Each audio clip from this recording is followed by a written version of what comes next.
Welcome back to the True Church of Jesus Christ with his Latter-day Saint. Thank you guys for tuning in and praising the Lord for those that keep filling up the devotee with stool and urine. This episode, I'm going to get more into a talk about mental conditioning. The example that I got there is from the video game that I have on my YouTube channel, known as Dragon Ball Idol. What I did ultimately was I was a gamer for an X amount of time, but it wasn't difficult for me to drop the controller. At stages of my life, I learned just to put things down. But in the year 2019, when I didn't have anything, this is before I made God contact in the year 2022. So let's praise the Lord a little bit, because yes, the mission of the Master was to cut the knots, of material conditioning, material consciousness. So the material conditioning was like being a gamer, waking up, looking forward to playing a game and a particular style as well too. So that's more like mental conditioning and mental dispositions and attitudes. So different styles, right? We'll talk about the games a little bit. So why do people like, sports games? Why do people like shooting games? Or why do people like, I particularly liked RPGs, so role-playing games. So that's what that game is on my YouTube channel, is a role-playing game.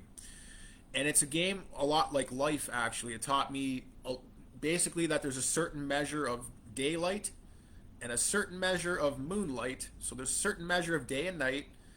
And whatever takes place in between there, this activity of growth and development, you're only guaranteed a certain measure. So just like a job. You only work a certain measure of time, and you only get a certain measure of money. And that's basically what this game was like. And you have to basically, you say like raise a team, or you could put it in perspective in real life. You have to raise yourself. So getting involved in mental activities in order to raise this self. And again, just like life, you already have a certain measure of time. You only have a certain measure of daylight. You can only do a certain measure of things with your body. Depending on what type of body you have, not everybody has a regular body as well. Not everybody has a regular mind. So you can only do so much as well too. But for people on the path, it's more about breaking the attachments to these characteristics. Like playing games. Plain and simple. Like if you're an adult like myself, like I'm in my 30s. So if I see people in my 30s still playing video games like they're children, that's not good. Especially when we're trying to prolong our lives in the society. So that's the thing with man. He lacks wisdom to tell what's going to happen in the future. All he is right now is just aware of his present conditions. So just like that Dragon Ball game, all I was aware of is just this present condition of raising the team. And where that takes you is the conditioning. So it'll take you from level 1 to level 100, basically. So that's the same thing with life. You have this conditioning known as birth and death, and it takes you through a course. It's almost like an hourglass. Everyone has an hourglass, and it's tipped upside down as soon as you come out the womb. But with God, it's eternal. So just imagine his sands never come down. So as soon as we're in the roots of a tree. So I made that analogy about this material creation before, how if you look at a tree, and you can't see the roots, that's basically what this mortal creation is, and that's what we're all in. We're all in it, and we have to make our way back to God. So Matthew 11, on one occasion Jesus spoke, "Father, Lord of heaven and earth, I offer you praise, for what you've hidden from the learned and the clever, you revealed to just the merest children. Father, it's true, you've graciously willed it so. Everything's been given over to me by the Father. No one knows the Son but the Father, and no one knows the Father but the Son, and anyone to whom the Son wishes to reveal."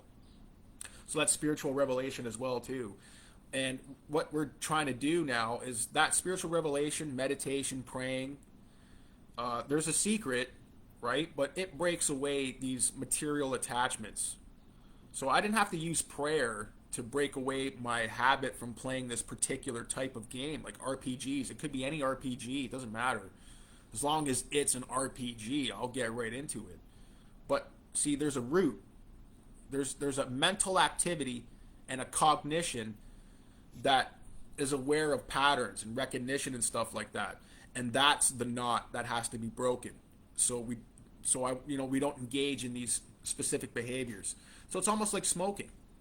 If you're at a job, right, you're bored, all people, because of boredom, they got nothing to do and they're empty-headed to begin with. If you're bored and you got to smoke cigarettes, well, let's put it that way. Come to me. If you're bored and smoking cigarettes, come to me, all who are weary and find life burdensome, and I'll refresh you. Take my yoke upon your shoulders and learn from me, for I'm gentle, humble of heart.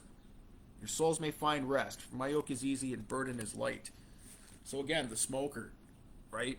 We'll pick on another mental disposition and habit. How is someone going to break the habit of smoking? Is he going to go to a psychologist and say, every time I'm nervous or every time I'm bored?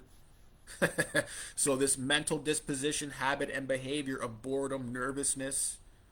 See, these characteristics control the human being through conditioning over a course of time. So how did the human being become nervous to begin with over his course of time? And his nerves now have to be settled. If they're not settled, as you can see, they create offsetting or ill habits in one's behavior. So ill mental dispositions, being frantic, fearful, anxious. That's all from nervousness. But smoking is not the remedy for nervousness. That's the same thing now too. Like if people are excited, right? As soon as they get that attachment, see, the mind. People live generally in the mind. They don't live in the body. Even though they have a physical body, you have to think things first. So that's also a rule of life. And not only that, time makes you engage no matter what. You can do nothing, but even that doing nothing in time and space, like there's a new meme out there for the children. They're just bedridden these days, and they're just sick in their beds sleeping. It's like, I don't know, some meme they made up, bed syndrome. Well, even in that bed syndrome state, they're still doing something. And because they're in time and space is moving, they're still engaged in an activity. And the mind now is being conditioned to engaging this activity of not doing anything. But it's under a pretext of like depression or anxiety anyways. So there's a lot of things that have to be cleared up. First is the void, right? So in the first chapter of Genesis, the very first, the second verse is the Lord made everything empty, formless, and void. So now we have a mind that's moving forward in time and space because that's how the planet's going. Well, it's not necessarily moving forward. See, a bigger secret is it's moving in a circle, and that's how the mind is actually working, because just like, let's say if you're driving in a car straight, well, you're going straight. But we're not going straight. We're on an earth, and it's going around. So that's how you get these ideas of like karma or things coming back. See, we're tricked into this conditioning now of the mind just straight moving forward, like as time goes. Well, it's not that. That's not the truth, because the earth is moving in a circle. It's not moving forward. So that's also an illusionary idea of the mind and its conditioning that we're not taught out in time and space. So that's another thing you're not taught in school. Second is that now there's a whole bunch of activity because of that movement, and the mind attaches itself to just any form of activity. We could get right to the down basics of it. Nowadays, people are just lying around and doing nothing. So that is an activity. And not only that, but the mind is being conditioned now just to lying around and doing nothing in this miserable state anyways. So that also going by day, even moment to moment, minute to minute, hour to hour, in this kind of sick condition, right? The consciousness hasn't made its connection to the source, which is empty, formless, and void. So that's why we need prayer, because prayer breaks the movement of your mind going in time and space. So here's an example. When you sit and pray and it says, do not take thought, And also in Matthew chapter 4, when the master says, man shall not live by bread alone. So that's form and effect, things that move in time and space. Very simple. He's not just going to live by that. He's going to live by the invisible. See, the invisible doesn't move. It's unchangeable. That's also what God created. It's eternal, infinite, immortal. And there is no mental conditioning going on in prayer. See, that's when one gets involved in the activity of God, and God's able to break the conditioning of just someone lying there and doing nothing. See, because that person now he's in the root of the tree. Remember, he's got the false ego. Okay, he thinks he's in time and space. Now he's an individual, and he's engaged in this mortal time and space activity of just lying there doing nothing. And that creates activity anyways. Even though the mortals think they're not doing anything, they're creating lots of ill religion because they're not using their will to inquire about the source of life. So even though people think they're not doing anything, and see, we live in a living life. Life isn't dead. The human being is, because he's dead from the first fall of grace, and he's in the belly of the beast. He's already dead. And that's why mortals get into this conditioning, because they haven't made their way back into that emptiness. And prayer is the only way to get into that. So when you pray, the idea is just to sit down, relax, and not take thought. And just, you have to really put your concentration and focus into just nothing, into just invisible. You have to put effort into this. And when you put effort into prayer and to just speak, Lord, because you can see now we have to contemplate, because the mind is so conditioned, right? So as soon as you start praying, let's give the lazy guy the example, right? I just kick him and tell him get up and start praying. So he starts praying. 2 seconds into prayer, his mind's going to go back to tell him that he's just tired and sleepy. So we have to break out of that conditioning, and we have to do that somewhat of ourselves. And the way we do that now is controlling the thoughts. So this is contemplation, contemplative prayer. So in order to get into this atmosphere of prayer, of silence, because also in the Colburn Bible, God says you have to seek me in the silence of your own being. Once you start engaging in contemplation, like you have to just think easy things. And that's what I'm trying to allude to, is the 4th chapter of Matthew is just speak, Lord, thy servant hears. See, that's the basic prayer. You don't have to get complicated, and you don't even have to think too much. Also, what you could contemplate on is Matthew chapter 6. Do not take thought. See, brilliant. That's the idea of contemplating and prayer and getting ourselves into the void, into the nothingness, breaking mental conditioning, is we have to put our mind, fixate our mind, focus our mind and thoughts into the activity of prayer. And how we do that is by contemplating. So just like 1-1 now has to, the conditioned guy, the guy sitting there doing nothing, right? He still has to think. Even though he's not doing anything, he is still thinking. But what is that person thinking about? Well, who knows? Because someone obviously sitting there doing nothing is not really thinking healthy thoughts anyways. But the activity of thinking, because we can't stop. See, just like you can't stop the earth going around the sun, no one can stop thought. That's another secret that I learned. That's another secret that has been disclosed in Joel Goldsmith in The Infinite Way. So we're not trying to stop thoughts while we're praying. What we're trying to do is focus the mind and contemplate on God. Because the conditioned thought will just go back to wanting to think about doing nothing and lying on that couch.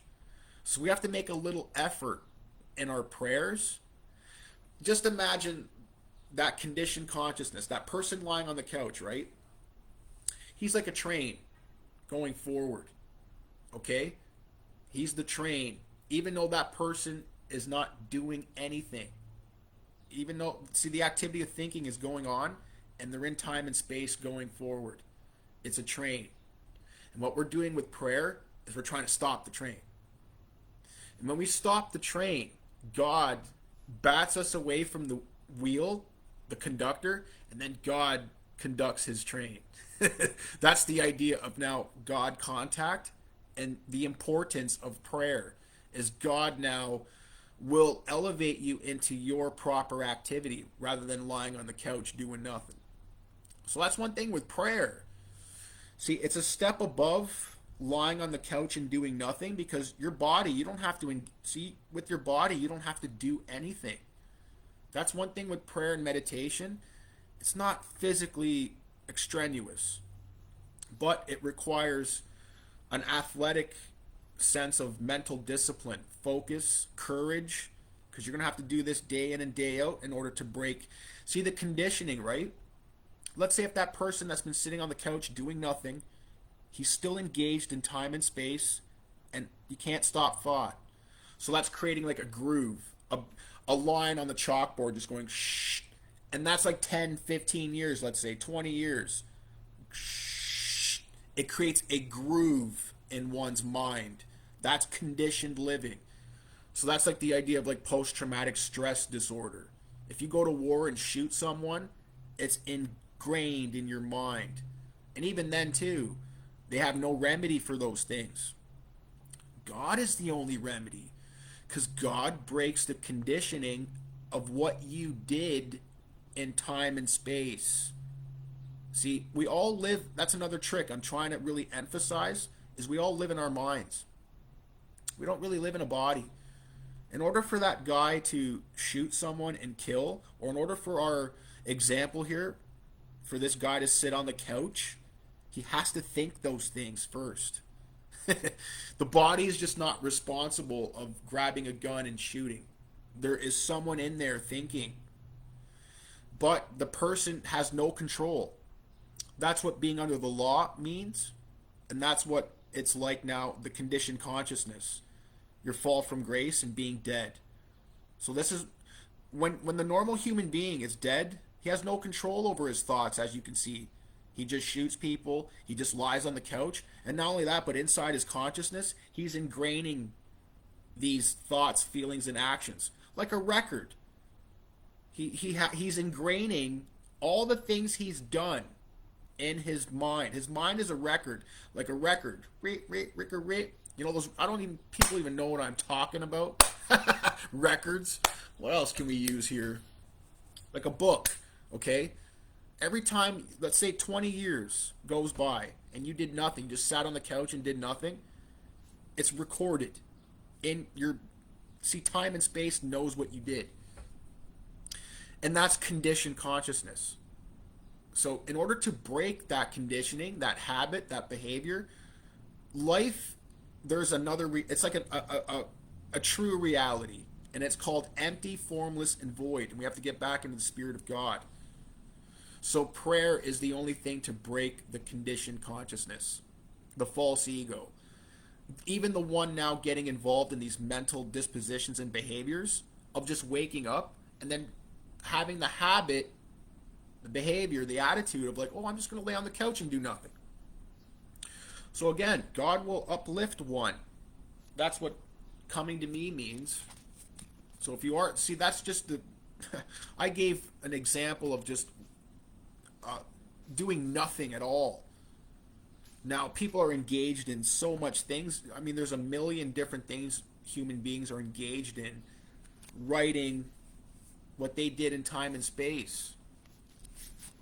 So when people have problems, or when people are in a rut, well, let's now talk a little bit more real. Like, I gave up that Dragon Ball game. Why? Because I'm in my 30s. I'm not going to play video games anymore. I have to retire. No more games. I retired a long time ago. I had that idea, like around 2015, 16, I gave up. I didn't want to play. Why?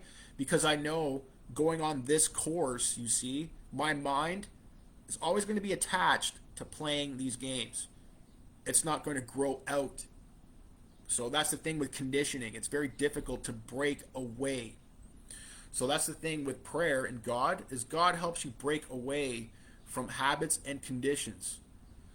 That's the thing with the conditioned consciousness, is it's in the root of a tree, and it's engaged in all sorts of activities, separate and apart from God, separate and apart from the emptiness, formless, nothingness, and void. So that's one thing too we have to get in contact of, is the above the roots, to get in contact with the true tree. John chapter 15, to abide in me and let my words abide in you. See, the more now as a root you surge up the trunk, that's breaking, or as you can see, lifting up the Son of Man. So if you're praying, you keep praying. Matthew chapter 13, that's planting the seeds. So just like the seed has to break up from the ground, so do we, by following this form of prayer and following the way. See, that's explaining the way. I'm going to explain now how your mind is going to change. I'm trying to. It'll clear. You see, that's what prayer will give one.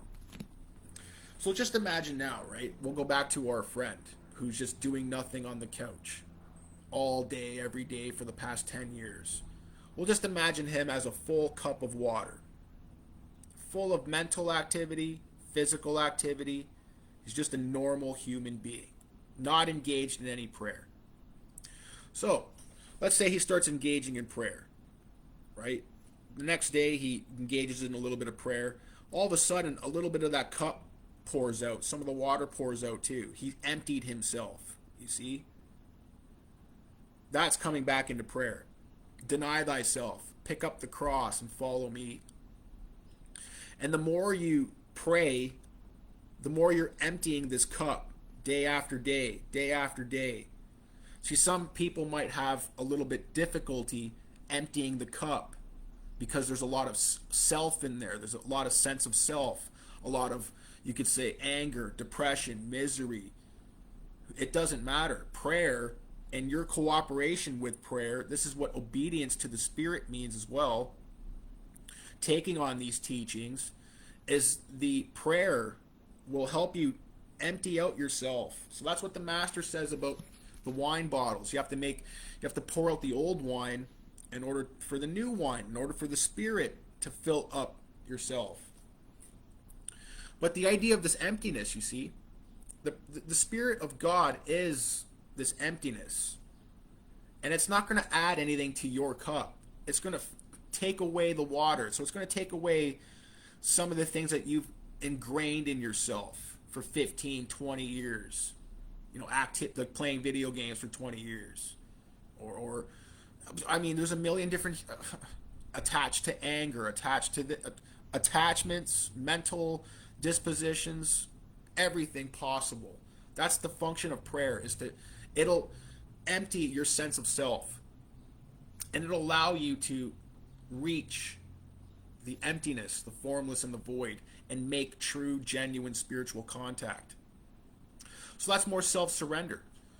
The more you're able to surrender yourself, the more you're able to empty out that glass day by day. But it's going to be hard, because that glass represents 15, 20 years of living, right? So 1 or 2 days of prayer isn't going to empty out the glass. You have to keep at it. That's why the Master says it's a practice. So this is why I'm telling people, like going to the gym.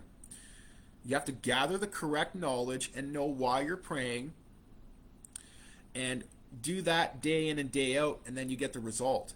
So it's like going to the gym. In a few years, 1 or 2 years, or even 2. Like, let's say if you're fat, like me, I should have grabbed it. Hold on, let me let me grab a picture of how I was before.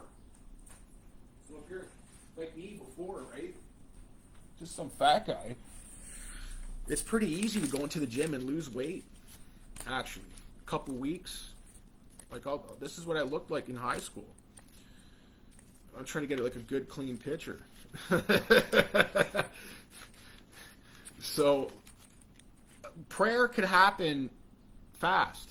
You could have this process happen very quickly, or it could be, I don't know, it could be as long as you want. So you see that? That's a lot of filling up first. See, that's a lot of video games, eating Nutella sandwiches, just grabbing the jar and just straight eating the jar anyways. Pizzas. That's a lot of condition. See, this is conditioned living. It builds up a false sense of self. That's not, see now, like, emptying out the glass. Deny thyself. You see, I had to change eating habits, behaviors. And I always had an athletic sense of self, and I've never exercised that, you see. So that's when I started going to the gym and training. But it was different. It's more for discipline. I had to change behaviors, habits. It was all to fulfill scripture at the end of the day in the year 2022. So, deny thyself, pick up the cross and follow me. I mean, you're going to go from this into, whoa, look at me now. But spiritually, that's the idea. You're going to go from this, into Jesus Christ. If you deny thyself, pick up the cross, follow me in prayer, and allow me to empty you out a little bit here so you can lose a little bit of weight. You know what I mean? You're going to have to change. God gave me this for a reason, actually. Because the process to grind, God didn't just give me like a skinny body so I can go to the gym for like a week and be like, oh, look at me, I got muscles. No, God made me this so I could bust my ass and then say, look what I got, because I followed knowledge. It wasn't because I didn't, it's all because of knowledge. I'm trying to tell you there's a method, a way, a principle. If you follow the way, the principle, you get. See, that's the thing. I had in that fat guy's mind, there was a principle in there that said everybody can participate. Like Arnold, bodybuilding. Even though I look like a fat guy, you still have the potential, if you follow the principle, to look like Arnold Schwarzenegger. Why? Because there is a principle to follow. Is Arnold special? No, remember, everyone's got a body. Mine might be a little fat, but everyone's got a body, and you have to apply the principles to, like in this endeavor, to the body, and it works. It works great. So when I first went to the gym, this was like when I was, 18 years old. So when I was 24, I started going to the gym. And I got results too fast, but I didn't have like, you could say, muscles or muscular development in 6 months. I lost a lot of weight. So when prayer happens, sure, you could have quick results. A lot of that bottle will get removed. Like a lot of the mental garbage, you'll free yourself. You might feel a little bit of ease, less fear, less anxiety, less pain. But that's only a couple weeks in. See, it's a process and development. You got to follow this day in and day out. Now, this isn't going to turn into Arnold Schwarzenegger in 2 or 3 years. More like 10 years. It's the same thing with God. You're not going to get enlightenment. See, this is why we empty out the self. This is why we follow the way, is to gain enlightenment. God's going to make itself known to you. And that's the price you pay, is you'll receive your immortal, true soul. God will make itself known to you, and you will become eternal, immortal. That's why you follow the way. And I'm just trying to say, by prayer, these are the things that you'll go through, is these certain mental dispositions that you won't be attached to. And if you disengage from your old self, pick up the cross and follow me, you will be remade new, as it says in the scriptures. So that's when the old man becomes new, or the mortal is made immortal, as Brother Paul says. This is, you could say, conditioned consciousness. This is being in the belly of the beast. You see, it's pretty beastly, eh? In darkness. This is pure false ego attached to ignorance, because there is no regulation for eating principles, no regulation for time. I just did whatever I wanted in time and space, and look what whatever I see. There's another example. This is what I did in my own time and space. And then God, see, now being reborn. There's a big difference between this and the person that's reborn in consciousness. But you have to empty, you have to deny. Pick up the cross, follow me. That's if you want to change. Not that many people want to possess their immortal soul. Not that many people believe in God anyways. But that's the process of prayer. Prayer is going to uncondition you from conditioned consciousness.